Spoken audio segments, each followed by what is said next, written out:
Here in Washington, today is the first day on the job for President Obama's newly appointed Ebola point person. Ron Klein has already met this morning with White House Chief of Staff Dennis McDonough, and he'll meet with President Obama and the Ebola response team this afternoon. And new travel restrictions are going into effect today. Everyone flying into the U.S. from an Ebola-stricken country must now fly into one of 5 airports where their temperatures and travel histories will be taken. Joining me now is Representative Adam Schiff, who has been pushing for tougher travel restrictions. Congressman, thank you so much for being on the show. Pleasure. And you push for tougher restrictions. Are these screenings done at the airport, are they enough? I mean, they can easily be bypassed in the sense if someone's not truthful about their travel history, if they take a aspirin ahead of time to sort of dampen down the fever. It seems to put a lot of impetus on how truthful passengers want to be. Well, I think it's still the best solution, because if you go to a travel ban, as some are advocating, then you get people really going to ground, really trying to evade any kind of testing. And then I think you get people coming into the country surreptitiously and potentially spreading the virus if they have it. So I think it's the best option. It's the one that I think uniformly healthcare experts are advising the president to undertake. And we should want the president to listen to the experts rather than listen to some of the hyperbole.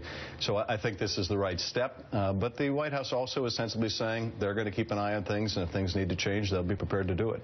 Why not suspend the travel visas from these countries in Western Africa, Sierra Leone area? Well, I think the big problem is that people aren't coming here directly from West Africa. There are no direct flights, so they come through Europe. If we make a travel visa ban, put that in place, then basically people are going to hide where they're coming from. They won't get tested when they come. They won't come through those airports that have been designated, and we'll lose track of them.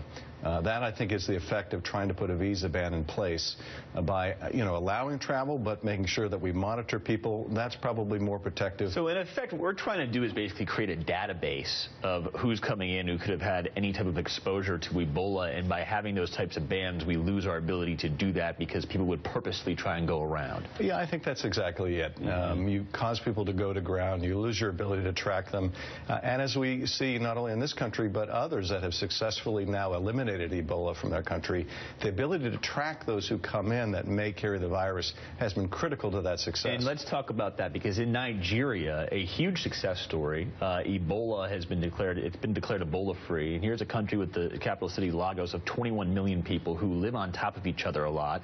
There was a big worry you could have had a full-on epidemic in Nigeria, but through a strong government effort to track people and have quarantine, they were able to stop it.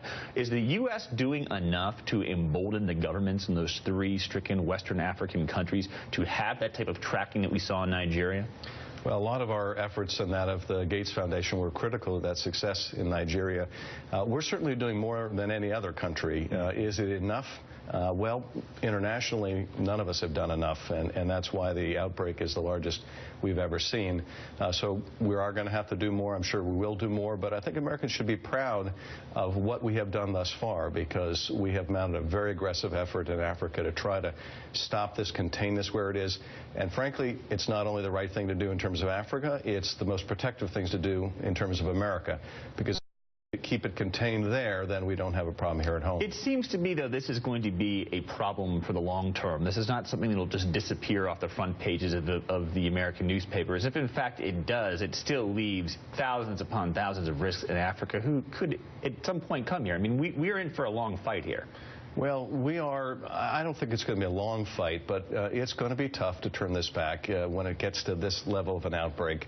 But we will defeat this, and I hope we will also learn from this in terms of helping to improve the health infrastructure in Africa, because that's in our interest here at home as well as in Africa.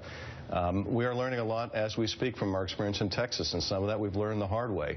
But I think having these fast response teams that can go to where there's an outbreak, having better protocols in place, beefing up the resources in hospitals as well as CDC and NIH, all of those things will well prepare us for the next outbreak. And it may not be Ebola next, but we're going to have to deal with something in the global world. God willing, it comes way far in the distance. Representative Adam Schiff, thank you so much for joining us. We appreciate it.